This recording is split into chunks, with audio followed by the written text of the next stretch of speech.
बहुत समय पहले की बात है। एक नगरी में एक युवक रहा करता था। उस युवक का नाम था मोहन। यूं तो कहने के उसके पास फला फूला एक परिवार था लेकिन उसके परिवार में हर दिन क्लेश होता रहता था।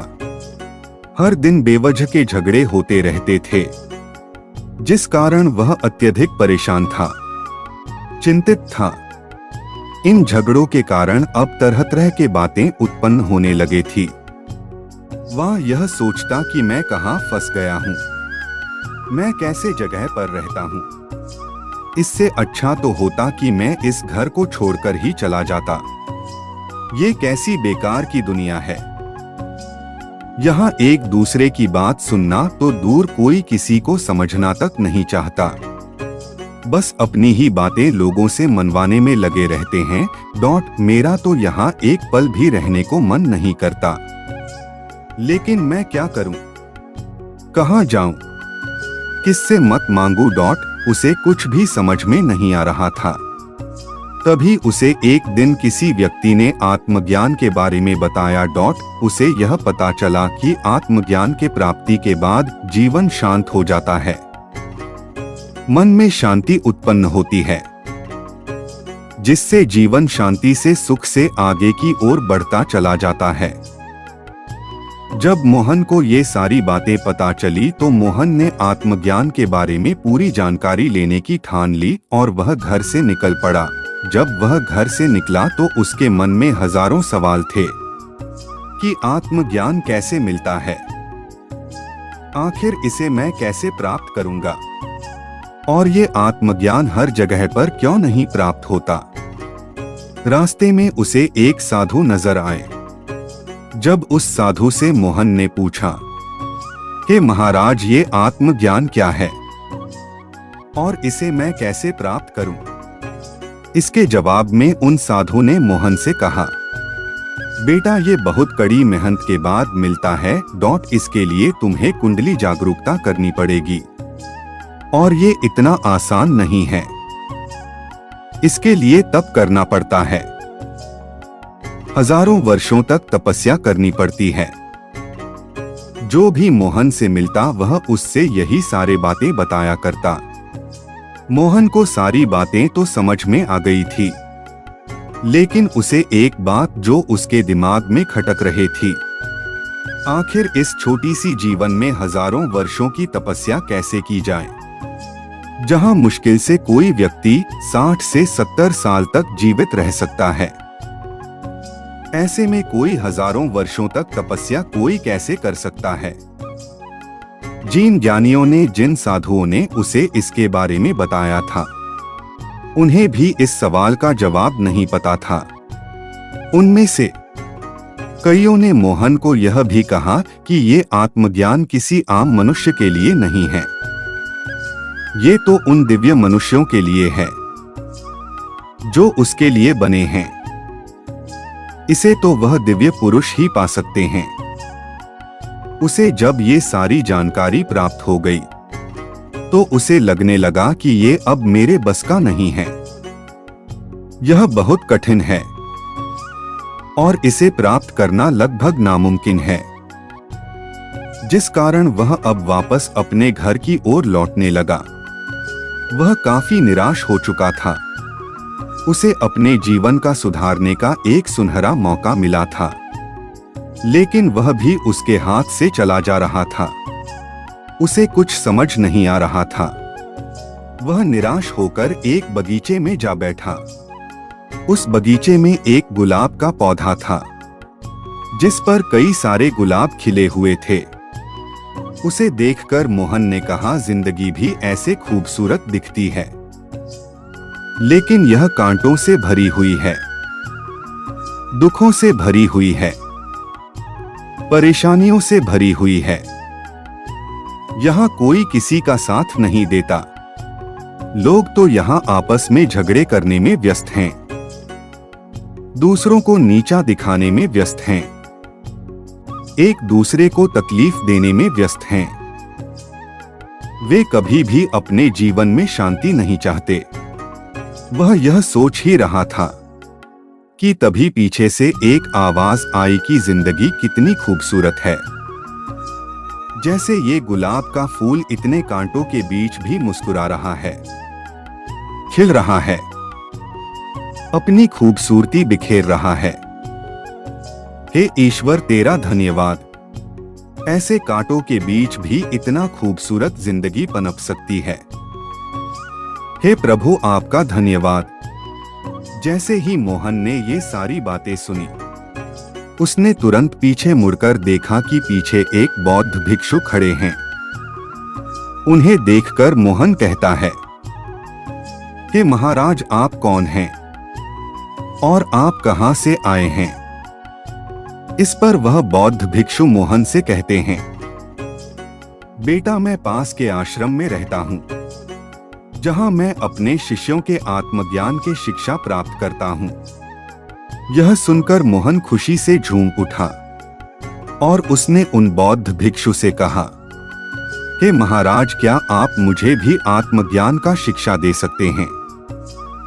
यह सुनकर वह बौद्ध भिक्षु मोहन से कहते हैं, बेटा तुम मेरे साथ मेरे आश्रम चलो, आप वहीं पर चलकर सारी बातें करेंगे। वह बौद्ध भिक्षु और मोहन आश्रम की ओर चल पड़ते हैं। आश्रम आने के बाद मोहन उन बौद्ध भिक्षु से कहता है कि महाराज मैंने सुना है कि आत्मज्ञान प्राप्त करने के लिए कठिन परिश्रम और तप करना पड़ता है, हजारों वर्षों की तपस्या करनी पड़ती है। लेकिन इस छोटी सी जीवन में हजारों वर्षों की तपस्या कैसे कर सकते हैं? मोहन की यह बात सुनकर वह बौद्ध भिक्षु मुस्कुराने लगे और मोहन से कहते हैं, बेटा क्या तुम्हें लगता है कि हजारों वर्षों हम जीवित रह सकते हैं? क्या हजारों वर्षों की तपस्या से ही हमें आत्मज्ञान की प्राप्ति हो सकती है? मोहन उस बौद्ध भिक्षु की यह बात सुनकर सोच में पड़ गया। तभी वह बौद्ध भिक्षु मोहन से कहते हैं, बेटा इसमें सोचने वाली बात क्या है? ना तो हम हजारों वर्षों तक जीवित रह सकते हैं और ना ही हमें आत्मज्ञान के प्राप्ति के लिए हजारों वर्षों की तप की आवश्यकता है।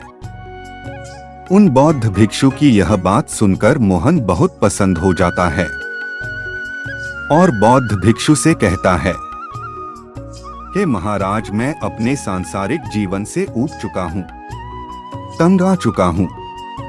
घर में रोज रोज के झगड़े से मैं बेहद परेशान हो चुका हूँ। मैं अपने जीवन में शांति चाहता हूँ। मैं आत्मज्ञान की राह पर आगे बढ़ना चाहता हूँ। मुझे बताइए मुझे क्या करना होगा? मैं कैसे आत्मज्ञान को कैसे पा सकता हूँ? मैं कैसे अपने शरीर के सभी कुंडलियों को जागृत कर आत्मज्ञान की प्राप्ति कर सकता हूँ? तभी वह बौद्ध भिक्षु मोहन से कहते हैं, बेटा क्या तुम्हारे घर में रोज झगड़े होते हैं, क्लेश होता है?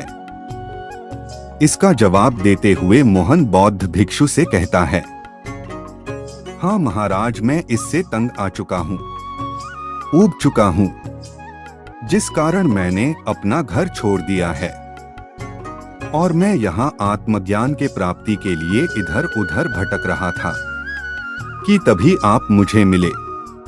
उन झगड़ों के कारण मुझे बहुत क्रोध आता है और इस क्रोध में मैं खुद अपना ही नुकसान कर बैठता हूँ। यह बात सुनकर वह बौद्ध भिक्षु मोहन से कहते हैं, बेटा मैं तुम्हें आत्मज्ञान अवश्य दूंगा, लेकिन उससे पहले मेरे लिए मेरा एक कार्य करना होगा। यदि तुमने उस कार्य को पूरा कर लिया तो मैं तुम्हें आत्मज्ञान अवश्य दे दूंगा। अगर तुमने उस कार्य को पूरा नहीं किया तो तुम आत्मज्ञान से हमेशा हमेशा के लिए दूर हो जाओगे और वो तुम्हें कभी नहीं मिलेगा। उन बौद्ध भिक्षु की यह बात सुनकर मोहन उन बौद्ध भिक्षु से कहता है, हे गुरुवार बताइए मुझे कौन सा काम करना होगा? मुझे आत्मज्ञान पाना ही है और उसके लिए मैं कुछ भी कर सकता हूँ। आप मुझे बताइए मुझे क्या करना है। इस पर वह बौद्ध भिक्षु मोहन से, बेटा तुम अभी के अभी तुम अपने घर लौट जाओ और तुम तब तक मेरे पास वापस मत आना जब तक तुम्हें कम से कम 100 बार क्रोध ना आ जाए। लेकिन मेरी एक बात और याद रखना, हर बार तुम्हें क्रोध आए तो तुम्हें शांत रहना है। अपने आप को देखना, अपने ऊपर ध्यान देना, उसको क्रोध को समझने की कोशिश करना। तुम्हारा मन चाहे कितना भी कहे कि तुम इस चुप्पी को तोड़ दो और जो भी कहना चाहते हो कह दो, लेकिन तुम शांत रहना। अपने को क्रोध पर ध्यान देना और किसी से बहस मत करना। अगर तुमने बिल्कुल ऐसा ही किया तो मैं तुम्हें आत्मज्ञान अवश्य दूंगा। लेकिन अगर तुमने क्रोध में एक बार भी चुप्पी तोड़ दी तो मैं तुम्हें आत्मज्ञान कभी नहीं दे सकूंगा। यह बात सुनकर मोहन उन बौद्ध भिक्षु से कहता है, हे महाराज, ये तो बड़ा मुश्किल कार्य है, ये तो भला मैं कैसे करूंगा। इस पर वह बौद्ध भिक्षु मोहन से कहते हैं, बेटा अगर तुम्हें आत्मज्ञान प्राप्त करना है तो तुम्हें बिल्कुल ऐसा ही करना होगा जैसे मैंने तुम्हें कहा है। और यदि तुमने किसी कारण बीच में ही तोड़ दिया तो तुम कभी भी अपने जीवन में वो शांति नहीं प्राप्त कर सकोगे, ना ही तुम आत्मज्ञान की प्राप्ति कर सकोगे। मोहन उन बौद्ध भिक्षु की सारी बातें ध्यानपूर्वक सुन रहा था और उसके बाद काफी देर सोच विचार करने के बाद वह उन बौद्ध भिक्षु से कहता है, हे गुरुवार, अगर आप यही चाहते हैं तो मैं यह करने के लिए तैयार हूं। मैं अभी के अभी अपने घर चला जाता हूं। इतना कहकर मोहन ने उन गुरुवर को प्रणाम किया और वापस घर पहुंचा। उसकी पत्नी उसे देखकर क्रोधित हो उठी, चिल्लाने लगी, नालायक कहाँ थे, इतने दिन कहाँ थे। उसी बीच मोहन के घर वाले भी वहां आ पहुंचे और उन सब में एक बार और तू मैं शुरू हो गई। मोहन वहीं पर खड़ा था, उसे जोरों से क्रोध भी आ रहा था।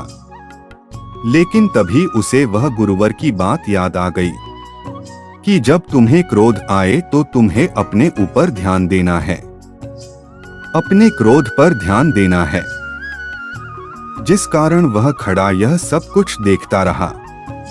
उसे काफी क्रोध आ रहा था, उसके भीतर एक भूचाल उत्पन्न हो रहा था और साथ ही साथ उसके मन में यह भी आ रहा था, इतने दिनों बाद में घर लौटा हूं, मुझे लगा कि मेरी पत्नी मुझसे प्रेम करती होगी। जैसे ही मैं घर वापस लौटूंगा वह मेरे पास रोते हुए आएगी और मुझसे माफी मांगेगी, मुझे गले लगा लेगी। पर उसने ऐसा कुछ नहीं किया, जिस कारण मोहन का क्रोध और भी चरम सीमा पर पहुंच चुका था। वह बहुत कुछ कहना चाहता था, अपने परिवार के सभी सदस्यों का मुंह बंद करना चाहता था, लेकिन वह चुपचाप खड़ा था। कुछ देर बाद वह एक दूसरे से बहस करके शांत हो गए, चुप हो गए और एक दूसरे को कुछ इस तरह से देखने लगे जैसे मानो एक दूसरे के जानी दुश्मन हैं। लेकिन मोहन किसी से कुछ नहीं कह सका। सभी लोग कुछ देर में अपने कामों की ओर लौट गए। धीरे धीरे रात का समय हुआ। मोहन को पूरी रात भर नींद नहीं आई। अगली सुबह वह उठकर उन बौद्ध भिक्षु के पास पहुंचा और उनसे कहने लगा, हे महाराज, जैसा आपने कहा था मैंने अपने क्रोध पर शांति रखी, लेकिन मैं उनसे बहुत कुछ कहना चाहता था, मैं बहुत कुछ सुनना चाहता था, उन पर क्रोध दिखाना चाहता था, उन लोगों को उनकी गलती का एहसास करना चाहता था। हे महाराज, इसीलिए मैं आज आपके पास आया हूं कि केवल आप एक बार मौका दें, उसके बाद मैं कभी भी इस मौके का आस नहीं करूंगा। इस पर वह बौद्ध भिक्षु मोहन से कहते हैं, बेटा ये तुम्हारा जीवन है, अगर तुम चाहते हो तो तुम जो कुछ कहना चाहते हो वो उन सब से कह सकते हो। तुम्हें जो कुछ उन्हें बोलना है तुम उन्हें जाकर बोल सकते हो, पर मेरी बात तुम्हें याद है ना? यदि तुमने ऐसा किया तो तुम्हें आत्मज्ञान की प्राप्ति कभी नहीं हो पाएगी। सब कुछ तुम्हारे हाथों में ही है। फैसला तुम करो, तुम्हें क्या करना है। आज तक तुम्हारी पत्नी ने कुछ खरी खोटी सुनाई तो क्या तुमने कुछ नहीं कहा? क्या तुमने आज तक उसके सामने चुप ही थे? क्या तुमने उसके बातों का कोई जवाब नहीं दिया? यदि तुम एक बार उसके बातों का जवाब देने लग जाओगे तो तुम दूसरी बार तुम अपने आप को रोक नहीं सकोगे। फिर चाहे तुम लाख कोशिश क्यों ना कर लो, लेकिन तुम अपनी चुप्पी हमेशा तोड़ ही दोगे। उन बौद्ध भिक्षु की ये सारी बातें सुनकर मोहन अपनी घर की ओर लौट गया। जैसे ही वह घर लौटा तो उसने देखा कि उसके घर वाले आपस में लड़ रहे थे, झगड़ रहे थे, एक दूसरे को खरी खोटी सुना रहे थे। ये सब सुनकर मोहन का दिमाग मानव फटा जा रहा था, लेकिन उसे उस बौद्ध भिक्षु की बातें याद थी, जिस कारण वह इन सब बातों को सुनता रहा, देखता रहा और अपने ऊपर ध्यान देता रहा। ऐसा करते करते कई दिन बीत गए। दिन के बाद कई हफ्ते के बाद महीने। अब मोहन बड़ी ही शांति से उन सभी के झगड़े देखता, उनकी खरी खोटी सुनता, लेकिन उसके बाद भी वह मुस्कुराता रहता। मोहन की पत्नी को ये लगने लगा था कि उसका पति पागल हो चुका है। करीब 2 महीने बाद वह पूरी तरह से शांत हो चुका था। वह उन बौद्ध भिक्षु के पास वापस पहुंचा और उन बौद्ध भिक्षु से कहने लगा कि महाराज, जैसा आपने कहा था वैसा ही किया। आज पूरे 2 महीने बीत चुके हैं और मैंने आज तक एक भी दिन अपना क्रोध व्यक्त नहीं किया, ना ही किसी के बात का जवाब दिया। इस पर वह बौद्ध भिक्षु मोहन से कहते हैं, अच्छा तो ये बताओ तुम्हें इससे क्या प्राप्त हुआ? इस पर मोहन उस बौद्ध भिक्षु को जवाब देते हुए कहता है कि महाराज, जब मैं शुरू में आपका बात मानकर घर लौटा था तो मैं उन्हें बहुत कुछ कहना चाहता था, उन सबको सबक सिखाना चाहता था, उन सबको मुंहतोड़ जवाब देना चाहता था, अपनी पत्नी के अहंकार को तोड़ना चाहता था। पर मैंने धीरे धीरे क्रोध को देखा, अपने भीतर देखा तो मेरा क्रोध धीरे धीरे खत्म हो रहा था। मैं यह भी देख रहा था कि क्रोध किस तरह मेरे दिमाग को खराब कर रहा था, कैसे मैं अपने सोचने और समझने की क्षमता को खो रहा था, किस तरह अपनी बातें सामने वाले से बनवाना चाहता था। जब मेरे अंदर क्रोध उत्पन्न होता तो मैं हमेशा यही सोचता कि गलती तो उनकी है, उन्हें मुझसे माफी मांगनी चाहिए। और जबकि झगड़े होते तो मेरे अंदर कुछ ऐसा ही विचार उत्पन्न होने लगे, लेकिन मैं कुछ नहीं कर सकता था क्योंकि आपने मुझे क्रोध करने से मना किया था। बस मैं अपने आप को देखता रहा, अपने क्रोध को समझता रहा, अपने भीतर झकता रहा। मैं ये समझ चुका था कि ये लोग व्यर्थ में ही झगड़े में पड़े हुए हैं। समय बड़ा कीमती है, इसे बर्बाद करने में हम थोड़ी सी भी कसर नहीं छोड़ते। ये दुनिया सुख से भरी हुई है, परंतु हम मनुष्य दुखों की खोज में लगे रहते हैं। जिन सुखों के लिए हम लड़ते रहते हैं वह हमें मिले या ना मिले, पर दुख के बिना हम नहीं रह सकते। बहुत ही आसान सी बात है। हम अपने जीवन में शांति चाहते हैं, लेकिन वह शांति तो हमारे जीवन में पहले से ही है, बस हम ही उसे देख नहीं पाते। हम उसकी तलाशी में जीवन भर लगे रहते हैं। तभी वह बौद्ध भिक्षु मोहन से कहते हैं अच्छा बेटा, अब तुम मुझे ये बताओ कि तुम यहाँ पर क्यों आए हो और तुम मुझसे क्या चाहते हो। इस पर मोहन कहता है, महाराज, आपने कहा था कि जब मैं अपने क्रोध पर पूरी तरह नियंत्रण हासिल कर लूंगा तब आप मुझे आत्मज्ञान अवश्य देंगे, और आज मैं वही लेने आया हूँ। इस पर वह बौद्ध भिक्षु मुस्कुराने लगे और मोहन से कहते हैं, बेटा, क्या तुम्हें आत्मज्ञान नहीं मिला? वो तो मैंने तुम्हें कब का दे दिया है। अर्थ विज्ञान का अर्थ ये है, खुद को जानना, अपने भीतर झांकना। जब हमें क्रोध आए तो हमारे साथ क्या हो रहा है, सारी चीजें समझ पाना, देख पाना, उसे नियंत्रित कर पाना, अपने आप के बारे में जानना ही तो आत्मज्ञान है। जब हम प्रेम करें तो हमें पता हो कि हम प्रेम कर रहे हैं। जब हम दया कर रहे हो तो हमें पता हो कि हम दया कर रहे हैं। और अगर हमारे मन में किसी तरह के मिलावट हो तो उसके बारे में भी हमें पता हो।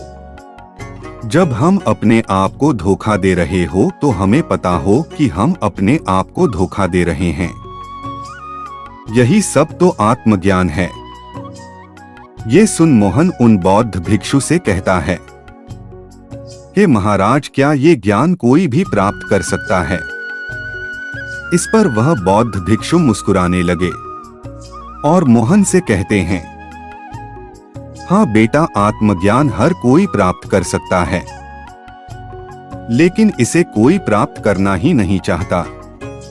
हम तो उसे बीज की तरह रह जाते हैं जो कभी अंकुरित होना ही नहीं चाहता, और जो कोई अंकुरित हो जाता है वो एक विशाल वृक्ष के रूप में खड़ा रहता है। किसी बीज को अंकुरित करने से पहले उसे ये पता होना चाहिए कि वह एक बीज है, जिस कारण उसे एक पालन पोषण की आवश्यकता होती है जिससे वह अंकुरित हो सके। लेकिन हम अपने सांसारिक जीवन में व्यर्थ की बातों में लगे रहते हैं, उलझे रहते हैं, कभी यह सोचने का प्रयास भी नहीं करते पर जो व्यक्ति अपनी भावनाओं पर अपनी काबू पा लेता है वह अपने आप को नियंत्रित कर पाता है। वह अपने आप को किसी भी समस्या में स्थित रखता है। उसका मन किसी भी परिस्थिति में विचलित नहीं होता, क्योंकि उसे आत्मज्ञान की प्राप्ति हो चुकी है। और यही समझ बीजों में अंकुरन पैदा करता है। आपके समझ का विकास कितना होता है? जैसे कोई विशाल वृक्ष जो अपने सीमा पर परम सीमा को छूता है, जिसे बुद्धत्व कहते हैं। और यह वृक्ष कई और वृक्षों को भी जन्म देने में समर्थ होता है। तभी मोहन उन बौद्ध भिक्षु से कहता है कि महाराज, अब मुझे आगे क्या करना चाहिए? इसका जवाब देते हुए वह बौद्ध भिक्षु मोहन से कहते हैं, बेटा, करुणा का जो सागर तुम जो अपने अंदर उत्पन्न किया, जो आत्मज्ञान, जो क्रोध को जानकर शुरू किया है, उसे तुम आगे बढ़ाओ। अपने बारे में और जानो, अपने भीतर की ओर झांको, पहचानो, क्योंकि ये दुनिया हमें वैसे ही नजर आती है जैसे कि हम इसे देखना चाहते हैं। जैसा हमारा भीतर का संसार होता है, ये संसार भी हमें बाहर वैसा ही नजर आता है। यदि हम क्रोधित हैं, नाराज हैं, दुखी हैं, तो हमें ये दुनिया भी उसी तरह से नजर आएगी और हमें ऐसे ही लोग दिखाई पड़ेंगे। यदि हम खुश हैं, आनंदित हैं, तो ये दुनिया भी हमें वैसे ही नजर आएगी और आपको ऐसे ही लोग मिलेंगे। इसलिए और अपने आप को और जानने का प्रयास करो, आगे बढ़ो और समाज का विकास करो। हाँ, ये जरूर हो सकता है कि तुम आगे चल के अपनी राह से भटक जाओ और जिस रास्ते को